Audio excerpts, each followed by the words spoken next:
Yo, imagine yourself studying for the National Registry and you're all focused on what you're doing, and then you get interrupted by a call to a patient, right? This is my case, but I wasn't studying for the National Registry. I was studying for the United States Medical Licensing Exam, where I was studying to get into residency and start working as a doctor. All the time, I would be reading about the pathophysiology of this, that, and the third. When we get called, 20 young, 18 x-ray, 7 will, go for the unconscious. As soon as you read the text, you check it out, it says 21-year-old female, unconscious, hyperventilating. As soon as you read that, you already know what's going on. It's been happening to me for years, and it's been happening to EMTs and paramedics pretty much probably worldwide. And what type of call is this? Most likely, it's a panic attack. How do you handle panic attacks, anxiety attacks? When I arrive on scene, I handle it very separately to the way I used to handle it before. Before, I would just be upset and be like offended because this person is interrupting me and calling us for BS.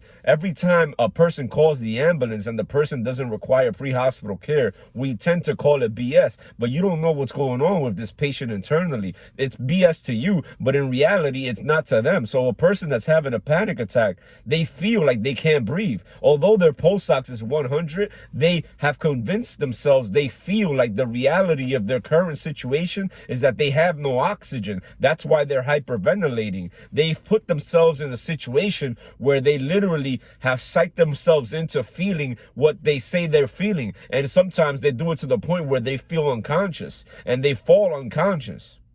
Right? I say that to say this. When you have a person who's unconscious or a person who's suffering from a panic attack, an anxiety attack, what is the best way to handle this? This is the way I handle it. It's not in the protocol. What I basically do with these patients is start a meditation session. Literally, I go on scene, I recognize that this is the situation, and first thing I do is tell them to close their eyes and take 10 deep breaths. And count the breaths. Close your eyes. Take deep breaths. Please. You know you're having a panic attack. It's okay. We're here to help. Reassure them. Put yourself in their shoes. Let them know that you're there to help. Let them know that they're having a panic attack and all they got to do is breathe. I literally have seen, while putting a person on the EKG machine, taking their blood pressure and looking at their heart, how the deep breaths with the eye closing gradually reduces their blood pressure and gradually reduces their heart rate. And we've been with patients where I've had a partner who wanted to give adenosine to a patient whose heart rate was 160. I'm like, bro, she's just having a panic attack. Relax. Treat the patient, not the monitor. So I say that to say this, my people. When you have a person with a panic attack, understand that although you may not suffer from this situation, this is what they're feeling, this is what they're going through. And something as simple as having a breathing exercise on scene, reassuring them and just asking them questions. People love to talk about themselves, so you just ask her, yo, what happened?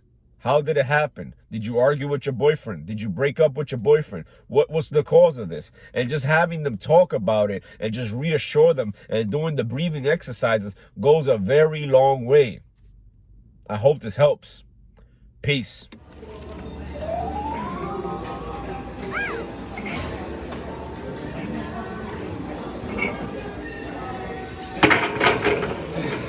Yo, one too many times I see patients rely on the emergency room for their health, relying on doctors for their health.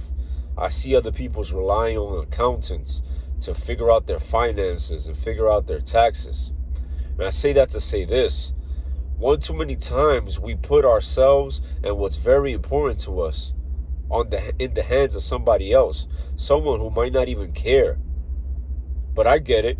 If you don't know how to proceed, if you don't have the knowledge and the strategy on how to undergo the task, then that could definitely reduce your motivation to go ahead and do it. Like if I know that I need a car to move around, but I don't know how to change the timing belt and I don't have the tools to change the timing belt, I'm not going to be motivated to do it.